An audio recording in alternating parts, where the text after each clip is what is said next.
ሉቃስ ምዕራፍ 18 ከቁጥር 35 ጀምሮ በገጽ 70 ማለት ነው። እሺ ላንብበው። ወደ ኢያሪኮም በቀረቡ ጊዜ አንድ ዕውር እየለመነ በመንገድ ዳር ተቀምጦ ነበር።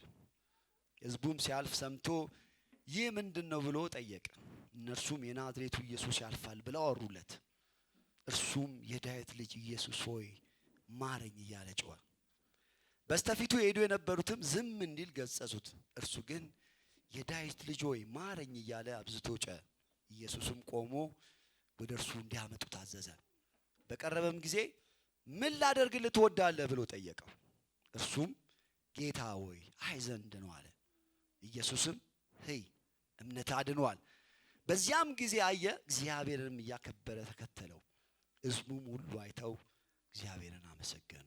በቢሮዬ መጽሐፍ መደርደሪያ ላይ ከዛ መደርደሪያ ውስጥ አንድ መጽሐፍ ሰሞኑን ሳገላብጥ ትኩረቴን ሳበው እና የመጽሐፉ ርዕስ በጣም ትኩረት የሚስብ ነው።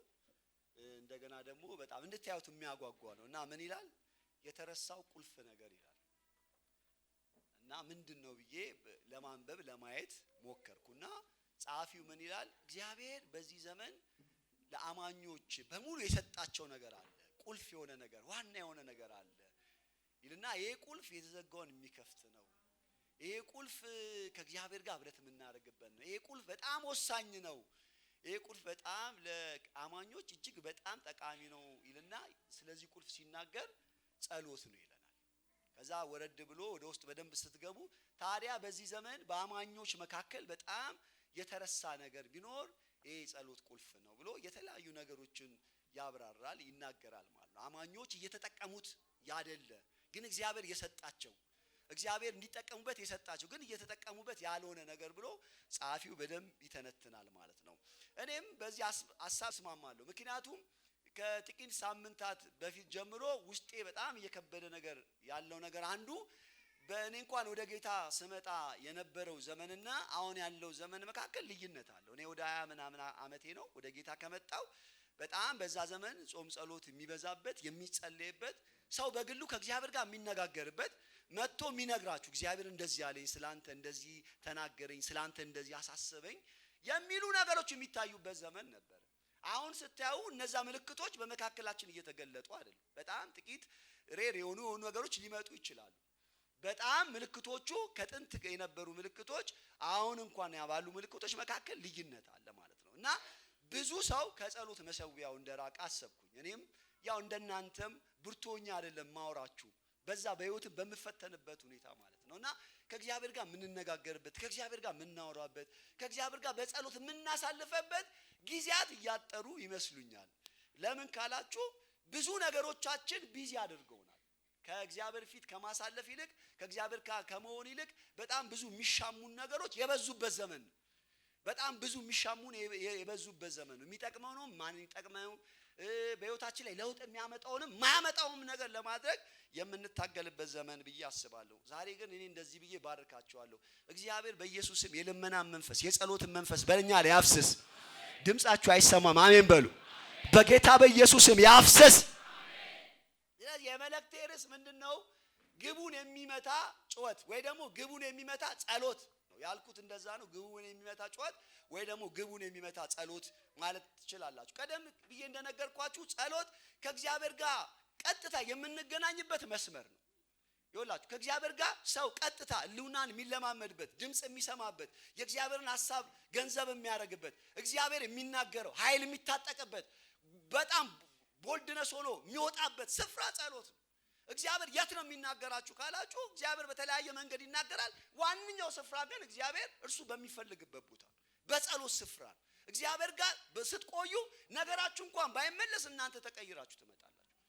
ባለፈው ስናገር ነበር፣ እዚህ ስንጸልይበት ነበር። ትዝ ይላችኋል። አና እኮ እግዚአብሔር ፊት ገባችና ጸለየች። ከዛም በኋላ መጽሐፍ ቅዱስ ሲናገር ፊቱ አዘንተኛ መስሎ አልታየም ይላል። ነገሯ እኮ ገና አልተቀየረም። አይታችኋል። ነገሯ ገና እኮ ምንም ያመጣው ነገር የለም። ግን እግዚአብሔር እሷን ቀይራል። የጸሎት ቦታ የሚሆን ሰው ጸሎት ቦታ የሚለማመድ ሰው ጸሎት ልምምድ ይጠይቃል። ጸሎት ቦታ የሚያሳልፍ ሰው እግዚአብሔር ነገሩን እንኳን ባይነቀው እሱን ይነቀዋል። እስቲ አሜን በሉ። እግዚአብሔር በኢየሱስም ይንካል። ብዙ የህይወት ለውጥ እንፈልጋለን።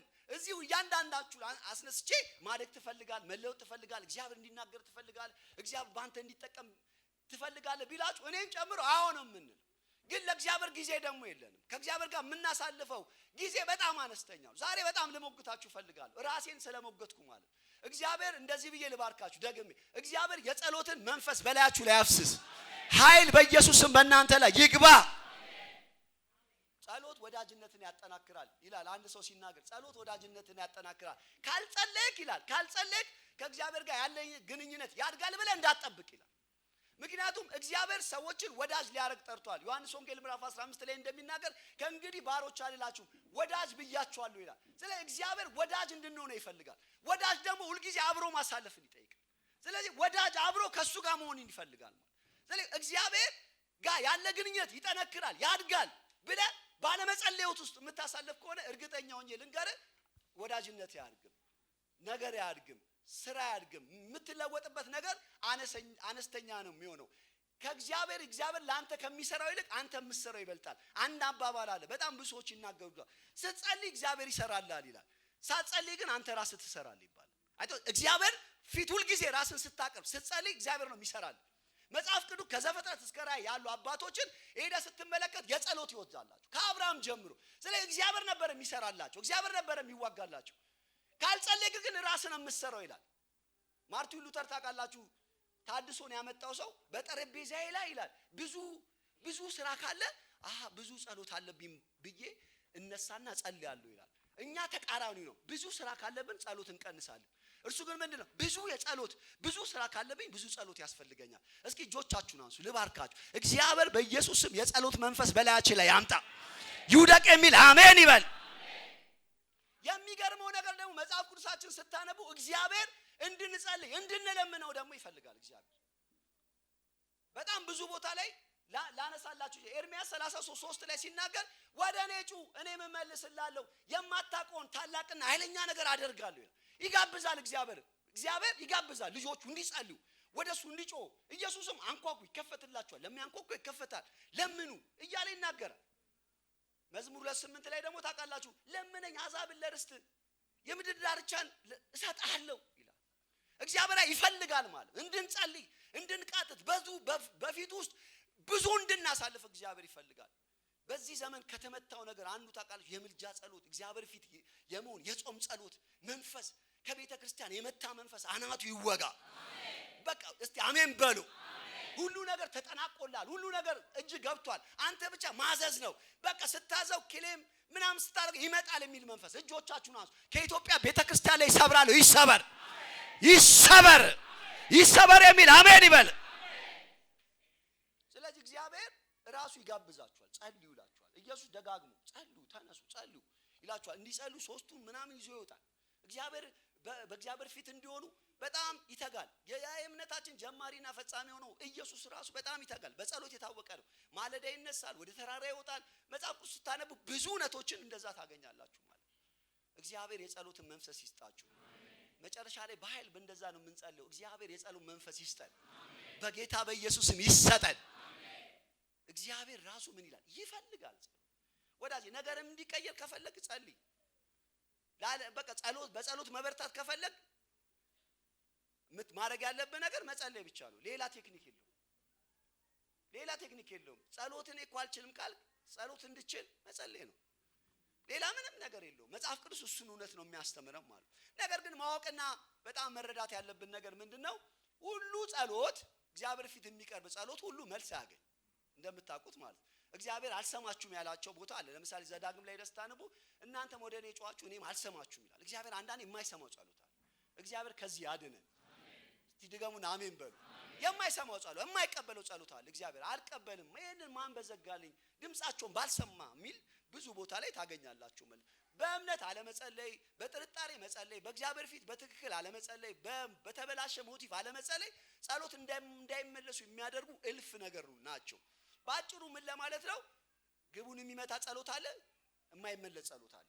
እግዚአብሔር የሚሰማው ጸሎት አለ፣ እግዚአብሔር ደግሞ የማይሰማው ጸሎት አለ። እርሱን ላሳያችሁ አይደለም የኔ አጠቃላይ ሐሳብ። እኔ ዛሬ ቅድም ባነበብኩላችሁ አንድ አንድ ምስኪን ለማኝ በመንገድ ላይ የተቀመጠ ግን ብርቱ ስለሆነ ስለ በርጤሜዎስ ላነሳላችሁ ይፈልጋል። ይህ ሰው በጣም ጀግና ሰው ነው። በደንብ መጽሐፍ ቅዱስን ካጠናችሁ ይህ ሰው በጣም በእምነቱ አይነ ስውርነቱን ከላዩ ላይ ያነሳ ሰው። ይህ ሰው ተሟግቶ የተፈወሰ ሰው፣ በኋላም የጌታ ደቀ መዝሙር የሆነ ሰው። ይሄ ሰው በጣም የሚገርም ሰው ነው እናየዋለን። እና ከዚህ ሰውዬ አራት ነገሮችን ለማየት ነው እኔ ዛሬ ምን ሞክረው። በርጤሜዎስ ታውቃላችሁ በመንገድ ላይ ተቀምጦ ሲጸልይ ማለት ሲለምን ኢየሱስ እንደሚያልፍ ሰማ። ከዛ በኋላ ምንድነው ብሎ ሲጠይቅ የናዝሬቱ ኢየሱስ ያልፋል አሉት። እያለፈ ነው ብሎ ዝም አላለ። ተነስቶ ጮኸ ይላል። ከጮኸ በኋላ አምጡት ተባለ። ከዛ በኋላ ሲመጣ አይኑ ተፈወሰ ይላል መጽሐፍ ቅዱስ ሲናገር ማለት። ስለዚህ ስለ አይነ ስውርነት በደንብ ማወቅ ያለባችሁ አንድ ሁለት ነገር ልንገራችሁ። በዛ አካባቢ በአዲስ ኪዳን ዘመን ወረድም ስትሉ በብሉይ ኪዳን ዘመን እውርነት አንዱ ቤተ መቅደስ እንዳትገቡ የሚያደርጋችሁ ነገር። ይህ ሰው ከቤተ መቅደስ የተገለለ ሰው ነው። ምክንያቱም ዘሌዋውያን ላይ ሄዳችሁ ታነቡ እውር፣ ጉንዱሽ፣ ዱንክ እንትን ያለበት ምናምን መግባት አይችልም ይላል። ስለዚህ ቤተ መቅደስ መግባት አይችልም። አንዳንድ ጊዜ ከቅጥርም ከከተማው ቅጥር ውጪ ነው ሁሉ የሚኖሩት ማለት ነው። እርሱ ብቻ ሳይሆን እውርነት በኃጢአት ምክንያት ነው የመጣው ተብሎ ይታሰባል። ዮሐንስ ወንጌል ምዕራፍ 9 ስታነቡ ትዝ ይላችኋል። አንድ ሰውዬ ቁጭ ብሎ ይለምን ነበር። ያም ሰው የአይነ ስውር ነበር። ሲያልፉ ደቀ መዛሙርት መጡ ጋርና ኢየሱስ ጋር እንደዚህ ያሉ፣ ኢየሱስ ሆይ ይሄ ሰው ኃጢአት እርሱ ሰርቶ ነው ወላጆቹ ሰርቶ ነው እውር የሆነው ብለው ጠየቁት። ምን ማለት ነው ጥያቄያቸው ስትሉ የመጣበት እውርነት ከኃጢአት እንደሆነ እርግጠኛ ናቸው። ማህበረሰቡ እንደዛ ነው የሚያምኑ። የነሱ ጥያቄ ማን ነው በማን ኃጢአት ነው እውር እንዲሆን ያደረገው የሚል ጥያቄ ነው። ከዛ ኢየሱስ የእግዚአብሔር ሥራ በሱ እንዲገለጥ ነው እንጂ ኃጢአት ስለሰራ አይደለም አላቸው። ስለዚህ ከማህበረሰቡ የተገለለ ነው እውር።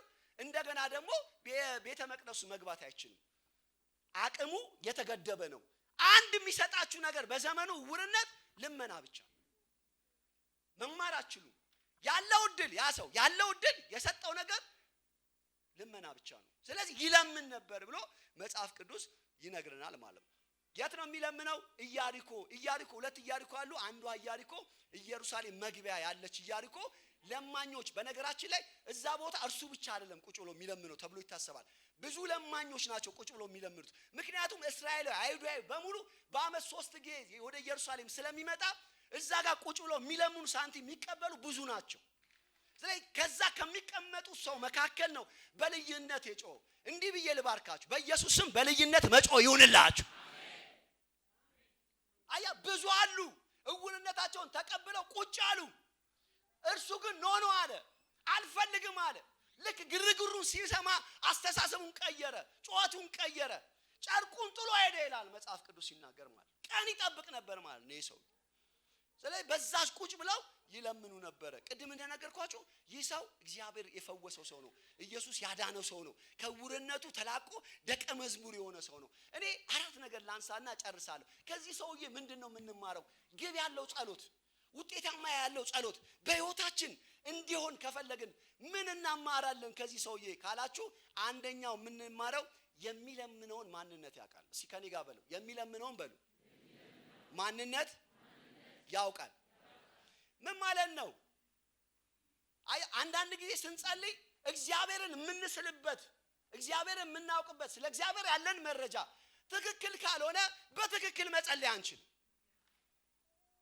ማንነቱን መረዳት አለብህ። እግዚአብሔር ማን ነው የሚለውን ነገር መረዳት አለብህ። ይሄ ሰው ያውቃል ኢየሱስ ማን እንደሆነ ያውቃል። በነገራችን ላይ እኛ የምንጸልየው ጉለት ወደሚያጠቃቸው ወደ ሰዎች አይደለም። እስቲ አሜን በሉ አይደል? ስንፍናም ወደሚከሳቸው ወደ መላእክትም አይደለም። በስፍራ የሚወሰኑ ወደ ሰዎችም አይደለም። እኛ የምንጸልየው ሰማይና ምድር ወደ ሰራ ሁሉን ወደሚችል አደርጋለሁ ካለ ወደሚያደርግ የትም ቦታ የሚሰማችሁ እስቲ አሜን በሉ። ዘላለማዊ አምላክ ነው የሚል አሜን። እኛ የምንጸልየው እንደሱ እግዚአብሔርን እወቁት። አንዱ ትልቁ እግዚአብሔር ፊት ጸሎት ሲቀርቡ እግዚአብሔር ማን ነው? አንዳንድ ጊዜ ባለፈው ነግሬያችኋለሁ። አንዳንድ ሰው የነገሩን ትልቅነት ይዞ በእግዚአብሔር ፊት ይቀርባል። ትክክለኛው ነገር ግን ትልቅ የሆነውን እግዚአብሔር በነገር ፊት ማቅረብ ነው። ትልቅ ነው እግዚአብሔር። እኛ ከኛ ጋር ወዳጅ ሆነ እግዚአብሔር፣ የቅርብ ሆነ እግዚአብሔር አዳነን፣ ልጆች አደረገን ማለት እግዚአብሔር የሆነ ሊቀመንበር አይደለም፣ የሆነ መንግስት ምናምን አይደለም። እርሱ ሰማይን ምድር የሰራ ነው፣ ሁሉ የሚገዙለት፣ በጨለማ ላይ ብርሃን ይብራ የሚል። ኧረ አሜን አሜን አሜን። የምትለምኑት ማንነት ማወቅ አለባችሁ ብዬ አንስ። በርጤሜዎስ የሚለምነው ማንነት ያውቃል። ምን እንዳለ ታውቃላችሁ? ቁጭ ብሎ እየለመነ የማን ነው የሚያልፈው አለ። የናዝሬቱ ኢየሱስ አለ። ከዛ የለመነው ቃላት በጣም ወሳኝ ነው። እንደዚህ ነው፣ የዳዊት ልጅ ኢየሱስ ሆይ ማረኝ። ምን ይሄ ሰውዬ እውር ይሁን እንጂ የብሉይ ኪዳን ዕውቀት በደንብ ያውቃል። የዳዊት ልጅ ሲመጣ ምን ማድረግ እንዳለበት ያውቃል።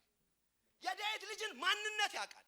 ለእርሱ አንድ ገሊላ ናዝሬት የተወለደ ድክ ድክ ብሎ ያደገ ኢየሱስን አይደለም የሚያውቀው፣ የዳዊት ልጅ ማለት ሌላ የመጽሐፍ ቅዱስን ማቴዎስ ላይ ሄዳችሁ ስትነቡ ማቴዎስ ሲጀምር እንደዚህ ነው፣ የዳዊት ልጅ የአብርሃም ልጅ ይላል። የዳዊት ልጅ ማለት መሲሁነቱን የሚያሳይ ነው፣ ገዢነቱን የሚያሳይ። ይሄ ማለት ደግሞ በብሉይ ኪዳን ተነግሮለታል። ኢሳይያስ ላይ ስታነቡ፣ መዝሙራ ላይ ስታነቡ ስለ መሲህ ተነግሯል። ስለዚህ ይሄ ሰውዬ የብሉይ ኪዳን ዕውቀት አለው ማለት፣ ስለ ኢየሱስ በደንብ መረዳት አለው ማለት። ኢሳይያስ 11:3 ላይ እንደዚህ ይላል፣ ከእሴይ ግንድ ብትር ይወጣል፣ ከስሩም ቁጥቋጦ ያፈራል። ከእሴይ ስር ግንድ ብትር ይወጣል የተባለው መሲህ ነው። ስለዚህ ይሄን ጥቅስ ያውቃል ማለት ነው። ይሄ ሰውዬ አይታችሁ ሙሉ ነው ዕውቀቱ። ከዛ በኋላ ኤርሚያስ ላይ 23 ስታነቡ እነሆ ለዳዊት ጽድቅ ቁጥቋጦ የማስነስበት ዘመን ይመጣል ይላል። የብሉይ ኪዳን ጥቅሶች ሄዳችሁ ስታዩ ስለ መሲህ በደንብ ይናገራል። ታውቃላችሁ በአዲስ ኪዳን ዘመን ውስጥ ብዙ ሰው ስለ መሲህ ያውቃል።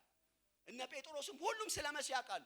መሲህ መጥቶ የሚያደርገውን ያላወቁት እነሱ የሚያስቡት መሲህ ይመጣና ከሮማን አገዛዝ ነፃ ያወጣናል ነው የሚሉት። ኢየሱስ ግን የሚመጣው ከኃጢአት ነፃ ሊያወጣን፣ ከሞት ነፃ ሊያወጣን ነው።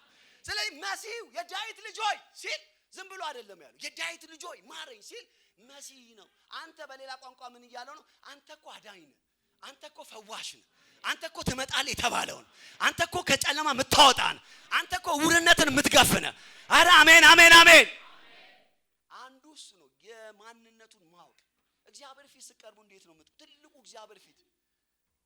ትልቁ እግዚአብሔር ፊት ሲቀርቡ ትልቅነቱን ማየት አለባችሁ። አንዳንድ ጊዜ የነገሮች ክብደት እኛ ዙሪያ ያሉ ነገሮች ያንገጫገጩን፣ በጣም ዙሪያችንን በጣም ያናወጡንን ነገር ይዘን እግዚአብሔር ፊት ስንቀርብ እግዚአብሔርን በማሳነስ መንፈስ መቅረብ የለብንም።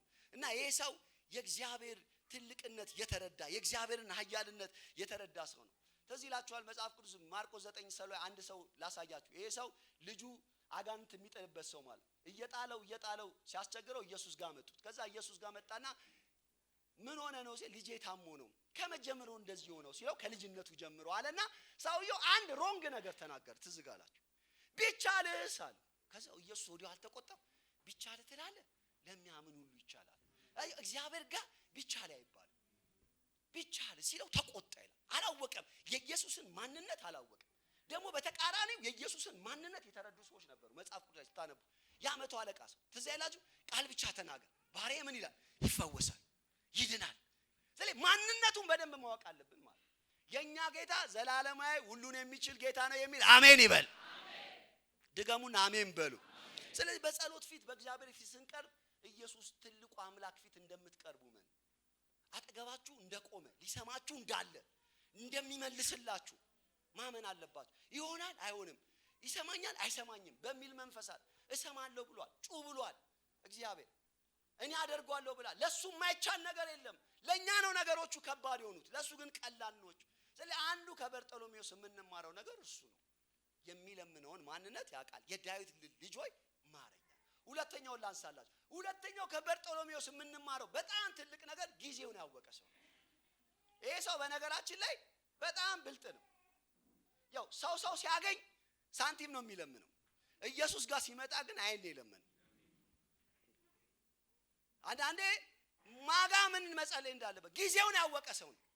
ያው ቁጭ ብሎ እየለመነ እያለ መጽሐፍ ቅዱስ ሲናገር ግርግር ሆነ ይላል። ከዛ ግርግር ሲሆን ተነስቶ ጮኸ። ያቺ ጊዜ እንድታልፍ አልፈለገም። ምክንያቱም የሞት ሽረት ነች ያቺ ሰዓት ለሱ። ያው ታሪኩ የሚቀየርበት ነች። ኢየሱስ አለፈ ማለት ድጋሚ ላይ ያገኘው ይችላል። ይሄ ሰው ቁጭ ብሎ ለዘመናት እየጠበቀ ያለ ይመስለኛል። ሰምቷል ኢየሱስ እንትን ፈወሰ፣ ናዝሬት ፈወሰ፣ ገሊላ ፈወሰ፣ ከሞት አስነሳ ምናምን የሚል ወሬ ሰምቷል። መች ነው እኔ ጋር የሚመጣው? መች ነው እኔ ጋር የሚመጣው ያለ የሚጠብቅ ሰው ይመስል በጉጉት ነው የሚጠብቀው። ልክ ሲል ብድግ አለ፣ አደበላለቀው። የዳዊት ልጅ ሆይ ምን ማረኝ፣ ከዛሬ ውጪ ቀን የለኝም፣ ከዛሬ ውጪ ምቹ ቀን የለም። አጠገብ ላለው ሰው እንደዚህ በሉት፣ በጊዜው ጸልይ በሉት። ድገሙና በሉት፣ ጊዜ በጣም ወሳኝ ነው። እግዚአብሔር ምቹ ጊዜ ሲሰጣችሁ በምቹ ጊዜ ውስጥ እግዚአብሔር ፊት መጸለይ አለባችሁ። ፍሬዘር መጸለይ አለብን፣ ለኛ ብቻ እንዳትሉ። ምቹ ጊዜ ውስጥ እግዚአብሔር ፊት መጸለይ አለ። ይሄ ሰው በምቹ ጊዜ ጸለየ፣ ብድግ አለ፣ ጮኸ፣ አበደ። ልቀቁኝ አለ። ሊያስቆሙት ቢሞክሩ ኖ አለ። አያልፈኝም አለ። አትለፈኝ አለ። ይሄ ጊዜ የኔ ጊዜ ነው አለ። ይሄ ጊዜ ወሳኝ ነው አለ። ቅድም ነግራቸው ብዙ ለማኝ አለ እኮ፣ ብዙ ኢየሱስ የሚከተል እኮ አለ። ታምራት እያየ አቤት አቤት እጅ አስረዘመ፣ አቤት አቤት ሽባ ተረተረ፣ አቤት አቤት ምናምን እያለ ይከተላል። ይሄ ሰውዬ ግን ችግሩን ይዞ ነው የቀረ። ችግሩን ይዞ ዛሬ ለቀን ነው ልትባርከኝ ይገባል እንዳለው እንደ ያዕቆብ ማለት አለቅም እንዳለ በቃ ካልባረከኝ አለቅም። አንዳንዴ እንደዚህ አይነት ነገር ያስፈልጋል። አዩ እግዚአብሔር ጊዜ ሲሰጣችሁ ሙጉት ግቡ ከእግዚአብሔር ጋር፣ ታገሉ ከእግዚአብሔር ጋር፣ ናበሉት ከእግዚአብሔር ጋር። እግዚአብሔር ጊዜ ሲሰጣችሁ ውደቁ በፊቱ፣ ጾም ጸሎት ግቡ። ጾም ጸሎት እዚህ ሲታወጅ ኑ፣ ማክሰኞ ኑና ጸልዩ። እኛ እንደነገርኳችሁ ብዙ ነገር በህይወታችን እንዲሆን እንፈልጋለን። በእግዚአብሔር ፊት ግን አንሟገትም። መጽሐፍ ቅዱስ ላይ በእግዚአብሔር የተሟገቱ ብዙ አያላን አሉ። እነ ጌዴዎን አይታችኋል። ሲሟገቱ ታያላችሁ። የታለ የተባለው ታምር? የታለ አባቶቻችን የነገሩን ይላል። ሄዳችሁታ ብዙ ቦታ ላይ እንደዛ እናገኛለን። እኔ እጃቸውን አንሱ ልባርካችሁ። በጌታ በኢየሱስ ክርስቶስም የመታገል መንፈስ ይስጣችሁ። በእግዚአብሔር ፊት የመጸለይ መንፈስ ይስጣችሁ። በኢየሱስ ስም የማውገት መንፈስ ይስጣችሁ።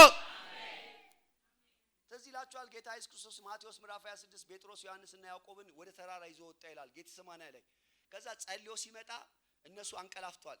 ተነሱ አላቸውና ጸልዩ እንጂ ለአንድ ሰዓት እንኳን መጸለይ አቃታችሁ ይልና ሄዶ አሁንም እሱ ተንበርክኮ ያመጣል። ምክንያቱም ከፊት ያለው ከባድ ጊዜ እንደሆነ ያውቃል። ኢየሱስ በነገራችን ላይ ከፊት ያለው ነገር ከባድ እንዲሆን ሲያቅ ብዙ ጊዜ ሄዳችሁ መጽሐፍ ቅዱስ አንብቡ። ጸሎት ይገባል። ቻሌንጅም ሐዋርያቶችን ሲመርጥ አይታችኋል። 12ቱን ከመምረጡ በፊት ሌሊቱን ሲጸልይ አደረ ይላል። ኢየሱስ ዝም ብሎ አያደርግም። እያንዳንዱ ነገር ከአባቱ ጋር ተነጋግሮ ጨርሶ ነው የሚመጣው። ስለዚህ ሲጸልይ ተኝቷል። መጣና አሁንም ደክሟል፣ ትቷቸው ሄደ ይላል። አሁን በቃ እንቅልፋቸው ትቷቸውና ልክ ሊነጋጋ አካባቢ ሊጸልዩ ብድግ ምናምን ሲሉ አሁን ጊዜው ደርሷል። በቃ የሰው ልጅ ተላልፎ የሚሰጥበት ጊዜ ደርሷል። የመጸለያው ጊዜ ያልፋል። አንዳንድ ጊዜ እንደዚህ ያለ የመጸለያ ጊዜ ያልፋል። እግዚአብሔር የሰጠ እድል ያልፋል። አንዳንድ ሰው እግዚአብሔር እንዲያገለግል የሰጠውን እድል እንደ ከንቱ ይጠቀምበትና ያልፍበታል። ወይኔ ዛኔ ያገለግል ነበር ይላል። ወይኔ እንደዚህ ያደርግ። የመጸለያ ጊዜ፣ የወጣትነት ጊዜ፣ ወንጌል የመመስከሪያ ጊዜ፣ የማንበቢያ ጊዜ፣ አይንህ ሳይደክም መጽሐፍ ቅዱስ ቸክለን ማንበብ ባለበት ጊዜ ነገ አይንህ ሲደክም ላንብብ ብትል አይመጣል። የመጸለያ ጊዜ፣ የማንበቢያ ጊዜ እግዚአብሔር በዚህ ይባርክ። በእውነት በኢየሱስም ቤተክርስቲያናችንን በዚህ ይባርክ። እስቲ ድገሙና አሜን በሉ። ጮውና አሜን በሉ። ምቹ ጊዜ ማወቅ ያስፈልጋል። መጽሐፍ ቅዱስ መዝሙር 32 ላይ ቅዱስ ሁሉ በምቹ ጊዜ ምን ይላል? ይጸልያል። በምቹ ጊዜ፣ ለሁሉ ጊዜ አለው። በምቹ ጊዜ ይሄ ሰው ነዋለ፣ ታገለ፣ ጮኸ፣ በረከቱን ተቀበለ፣ እውርነቱን አስጣለ። ዛሬ በጌታ በኢየሱስም የትኛውም እውርነት ከኛ የሚላቀቅበት እግዚአብሔር የምናላቀቅበት የጸሎት መንፈስ በላያችን ላይ ይምጣ። ሶስተኛው ላንሳላችሁ። ሶስተኛው ከበርጤሜዎስ የምንማረው በተግዳሮት ውስጥ በጽናት መጸለይ ነው። በተግዳሮት ውስጥ መጸለይ፣ መጮም፣ በእግዚአብሔር ፊት መውደቅ። እንደዚህ ይላል ሉቃስ 18:30 በስተፊቱ የሄደ ነበሩ ዝም እንዲል ገሰጹት። እርሱ ግን የዳዊት ልጅ ሆይ ማረኝ እያለ አብዝቶ ጮኸ። ይኸውላችሁ ለማኝ ነው፣ የተናቀ ነው በማህበረሰቡ። ማንም ዞር ብሎ የማያየው ነው። አንተ ዝም በል የሚባል ነው። ቡቱቱ ለብሶ ቁጭ የሚል ነው። ማህበረሰቡ ለሱ ትኩረት የለውም። ኢየሱስን የሚከተሉት ደግሞ ሰዎች አስቡ። ቱባ አንቱ የሚባሉ አሉ። ነደቀ መዛሙርት ከኋላም እነ ፈሪሳውያን እነ ሰዱቃውያን የሚከተሉት ደቀ መዛሙርቱም አሉ። ይሄ ሰውዬ ሲል አንድ እብድ መጥቶ ማለት ነው እዚህ ጉባኤ ሲል እንደ ማለት ነው ሲል ዝም በል ዲያቆናት የሉም እንዴ አስወጣ እንደ ማለት ማለት ገጸጹት ይላል። ዝም በል ብለው ገጸጹት። አትጩብን ምናምን ብለው ገጸጹት። እርሱ ግን ሊያቆም ነው። አያቆምም። ለምን? ዕውርነቱን የሚያቆሱ ነው። የተጎዳበትን የሚያቆሱ ነው። ወዳጄ ተግዳሮት አለ ጩህ። አጠገብ ላለ ሰው ተግዳሮት አለብህ ጩህ በሉት። አብዝቶ መጮ እግዚአብሔር በትግል ውስጥ እኔ አንድ በጣም ያዕቆብ 5 ላይ የሚናገረው ቃል አለ ስለ ኤልያስ። ኤልያስም እንደኛ ሰው ነበር ይልና ዝናብ ምን እንዲል እንዳይዘንብ 3 ዓመት ተኩል ዝናብ እንዳይዘንብ አጥብቆ ጸለየ ይልና እንደገና ደግሞ ዝናብ እንዲዘንብ አጥብቆ ጸለየ ይላል። ከዛ እንዴት ነው ዝናብ እንዲዘንብ አጥብቆ የጸለየው? በነገራችን ላይ እግዚአብሔር ነው መጥቶ ኤልያስን እንደዚህ ያለው፣ ኤልያስ ሂድ ለአካብ ተገለጥ፣ አሁን ለምድሪቷ ዝናብ ምን እላለሁ እሰጣለሁ አለ። እግዚአብሔር ብሎታል፣ ግን ዝናቡ የለም። ስለዚህ ኤልያስ ምን አለ? ቀርሜሎስ ተራራ ወጣ። ከዛ በኋላ ተንበረከካ ይጸልይና አጥብቆ መለጽ ጸለይ። በነገራችን ላይ እንደዚህ ይጸልይና ሂድ ብላቴናው ና ሂድ እስኪ ተመልከት ዝናብ መጣ ይሏል፣ ደመና መጣ ይል። ከዛ ብላቴናው ሄዶ ያምር፣ አረ ምንም የለም ይላል። ተስፋ አይቆርጥም። አሁንም ኤልያስ እንደገና ይንበረከክና ይጸልያል። አሁንም ብላቴናው ና እስኪ ሂድ አይተና ይሏል። ከዛ ብላቴናው ማለት አረ ምንም የለም ይሏል። ይህንን ለ7 ጊዜ ያደረገ አጥብቆ መጸለይ ማለት እሱ ነገር እስኪመለስ ድረስ የሙጥኝ ማለት አለቅም ማለት አንዳንዴ እንደዛ ነው። የኔም ስንፍና ልንገራችሁ። አንዳንድ ነገር እንጀምርና ከዛ በኋላ እንረሳው ወደ ሌላ ጸሎት። ውስጣችን መንፈስ ቅዱስ ኮንፈርም አድርጎን በዛ ጉዳይ በጣም አጥብቀን መጸለይ እንዳለብን ገብቶን ነካ እናደርግና እንሄዳለን። ሌላ ደግሞ እንሄዳለን። ኤልያስ 7 ጊዜ ከዛ በሰባተኛው እጅ የምታክል ደመና አየው ሲለው ኤልያስ ብድግ አለና አካብ ጋር መልእክት ላከ። በቃ የዝናቡ ሽንፍር ኃይለኛ ነውና ሰረገላን ይዘህ ውጣ አለው። ከዛ እሱ ከፊቱ ሮጠ ይላል። ይኸው አጥብቃችሁ መጸለይ በኢየሱስም ይሁንላችሁ። ድምጻችሁ አይሰማም። አሜን በሉ። አጥብቀን መጸለይ ማለት ጉዳያችን እስኪፈጸም ድረስ፣ ጉዳያችን እጃችን እስኪገባ ድረስ አብዝቶ መጸለይ ይሁንልን። እንደ ቸርች የምንባረከው እንደ ግለሰብ የምንባረከው እግዚአብሔር በሕይወታችን ያየውን ነገር የሚፈጸመው አጥብቀን ጸልይ። እንደገና ወደ ኦሪጂናችን ወደ ቀድሞ ነገራችን ወደ ጾም ጸሎታችን ስንመለስ እግዚአብሔር ፊት ጊዜ ስናጠፋ እግዚአብሔር ጋር ስንወራረን ና ስንለው ነው እግዚአብሔር ደስ ይለዋል። ለምኑኝ አንኳኩ ይከፈትላችኋል ያለ እሱ ነው። ለሚለምኑ ሁሉ ይሰጣል። ካላንኳኳ እንዴት ይከፈታል? ለምሳሌ እኛ ግቢ ቤት መጣችሁ በር ላይ ዝም ብላችሁ ብትቆሙ ማንም አይከፍትላችሁ። ግዴታ ማንኳኳት አለባችሁ። እንደዛ ማለት እኮ የሆነ ሰው ቤት ሄዳችሁ ዝም ብላችሁ ትቆማላችሁ፣ ይከፍታሉ አይከፍቱም።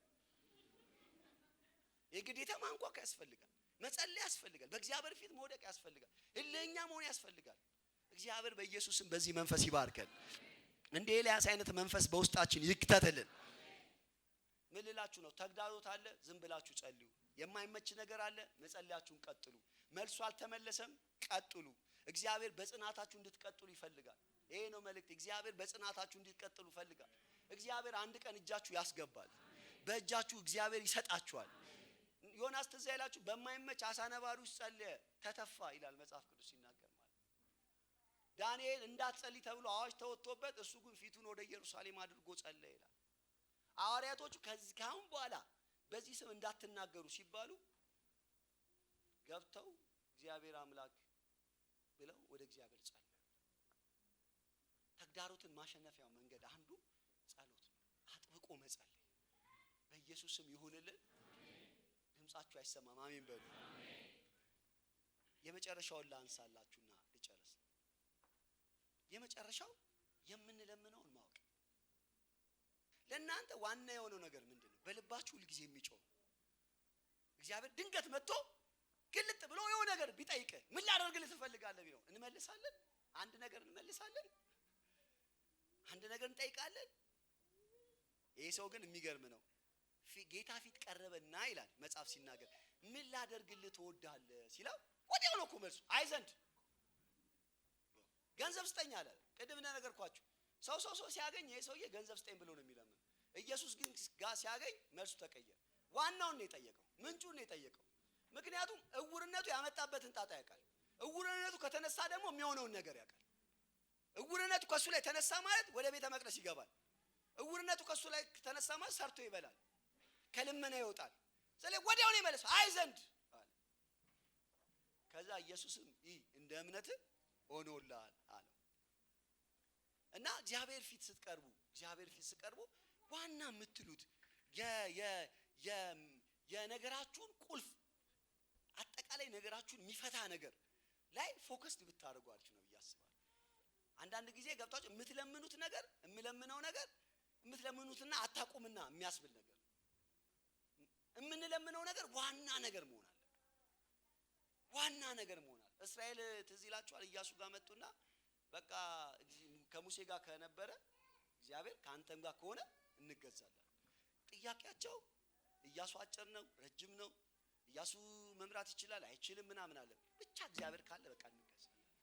ስለዚህ የምንለምነውን ነገር ማወቅ መቻል አለብን ማለት ነው። አንደኛ ነገሥት ምዕራፍ 3 ላይ ገባውን ሰለሞን ትዝ ይላችኋል። ልክ ዳዊት ከሞተ በኋላ ወደ ንግስና መጣ ሰለሞን። ከዛ ግራ ገባው፣ ወጣት ስለነበረ በእግዚአብሔር ፊት በኃይል ይጸልይ ነበር ይመስለኛል። እና ህዝቡ ብዙ ነው።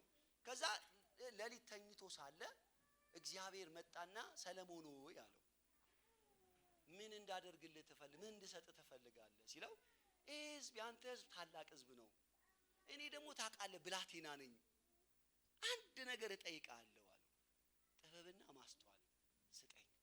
ከዛ እግዚአብሔር መጣና ጥበብና ማስተዋል ሰጠው አይደል። ሌላም እንደው ጨመረለት ይላል። እኔ የደነቀኝ ነገር ሰለሞን በህልም ውስጥ እንኳን ሆኖ የሚፈልገውን ያውቃል። በህልም ውስጥ እኮ ነው የተመለሰው። በአሁን ቢሆን ይገርም። ህልም ውስጥ ሆኖ ሰለሞን በዛን ጊዜ ለሱ በጣም ጃይንት የሆነውን ነገር ያውቃል። እግዚአብሔር አንዳንድ ጊዜ ምን ላደርግልህ፣ ምን ልስጥ፣ ምን ላከናውንልህ ሲል ዋናውን ነገር ነው ፎከስድ ማድረግ ያለበት። ስለዚህ አንተ አለው ይሄ ህዝብ ታላቅ ነው፣ ይሄ ህዝብ ብርቱ ነው፣ ስለዚህ ይሄን ህዝብ ማስወጣበት ጥበብ ስጠኝ ብሎ መለሰለት ይላል። ማቴዎስ ምዕራፍ 20 ላይ እንደሚናገረው ቅድም እንዳልኳችሁ የምትለምኑትን አታውቁምና እንዳንባል የምንለምነውን ማወቅ ይሁንልን። ለእናንተ ኤርጀንት ነገር ምንድነው? በመንፈስ ቅዱስ ጠይቁ። እግዚአብሔር አሁን መጸለይ ያለብኝ ምንድነው? አንዳንዱ ጸሎቶች አላስፈላጊ ናቸው። ደግሜና አንዳንዱ እግዚአብሔር ፊት የምናቀርባቸው ነገር አላስፈላጊ ናቸው። ራሱ እግዚአብሔር የሚፈልገው በህይወታችን ሊያከናውነው ዋና ነገር ነገራችሁን ሁሉ የሚፈታ ልክ እንደዚህ ሰውዬ አይነ ስውርነቱ ላይ ከህይወቱ ላይ ሲነሳ ኢየሱስን መከተል እንደጀመረ ነገር ሁሉ እንደተፈታ፣ አንዳንዱ ነገሮች ዋና ነገሮቻችን የሚፈቱ ናቸው። ስለዚህ እሱን ማግኘት ያስፈልጋል ማለት ቱቦውን ማግኘት ያስፈልጋል። ዳር ያለው ነገራችሁ ቢፈታ ተመልሶ ያ ዋናው ነገር ቢኖር ከባድ ነው።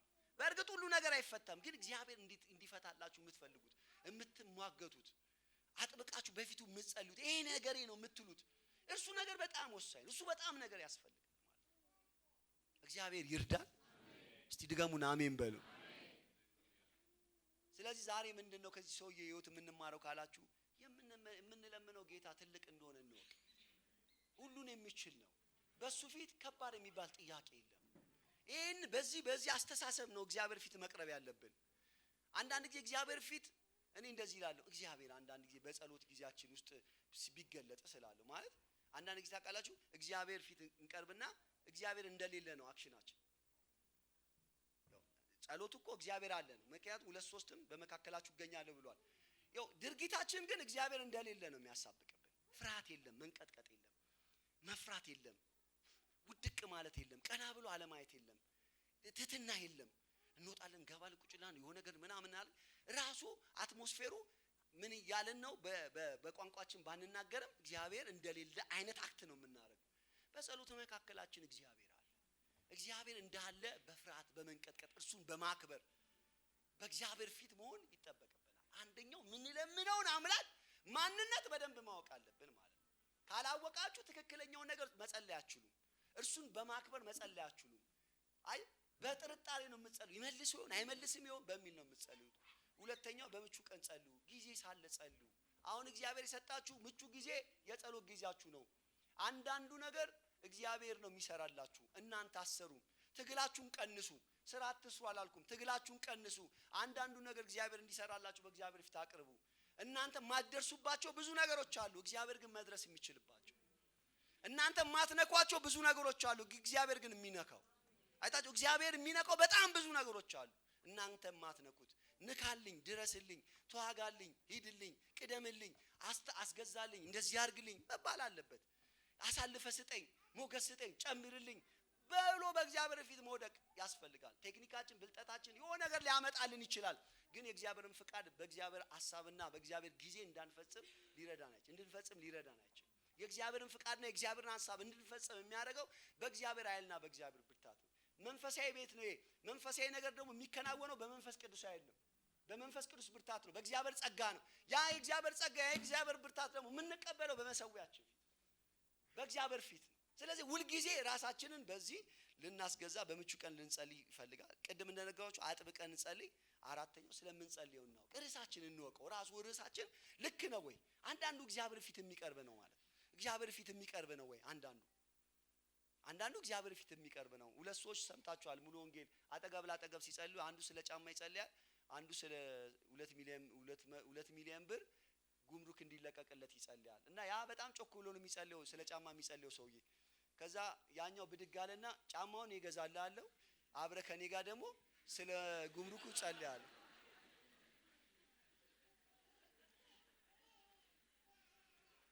እኔ ስለ ጫማ አይጸልይም አላልኩም፣ እግዚአብሔር ይጸልያል። ብዙ ጸልየናል፣ ስለ ልብስ ስለ ሙሉ እንጸልያለን። አንዳንዱ ግን ጃይንት ህይወታችን ላይ ላይፋችን ላይ የሚቀይሩ ነገሮችን በእግዚአብሔር መንፈስ ቅዱስ ራሱ ይጠቁማቸዋል። በነገራችን ላይ በእግዚአብሔር መንፈስ ስትሆኑ ምን መጸለይ እንዳለባችሁ፣ የትኛው አካባቢ የእናንተ ችግር እንደሆነ ያስረዳችኋል። ያንን ሙጥኝ ብሎ መያዝ አለቅም ማለት እግዚአብሔር አምላክ ሆይ ንካው ማለት ና ድረስበት ማለት እግዚአብሔር ያናንተ እኔ አልችልም ማለት ጥገኛ ነኝ ያላንተ። በነገራችን ላይ ጸሎት ማለት የእግዚአብሔርን ጥገኝነት የምትገልጡበት አንዱ መንገድ። አለመጸለይ ማለት ደግሞ እኔ እችላለሁ ማለት ነው። እውነቱ እንደዛ አለመጸለይ እኔ እችላለሁ እኔ እወጣለሁ። ስትጸልይ ግን ጥገኝነትን የምታሳይበት ያላንተ አልችልም። አባቶች በዛ ነው ያለፉት። እነ አብርሃም እነ ጳውሎስ እነ ራሱ ጌታችን ኢየሱስ ክርስቶስ አይቷቸዋል። ሲጸልይ በእግዚአብሔር ፊት በመንፈስ ቅዱስ ኃይል አደረገ እኮ ነው የሚለው። ስለዚህ ጥገኛ እንደሆነን የምናሳይበት አንዱ መንገድ ነው። እግዚአብሔር ይርዳን።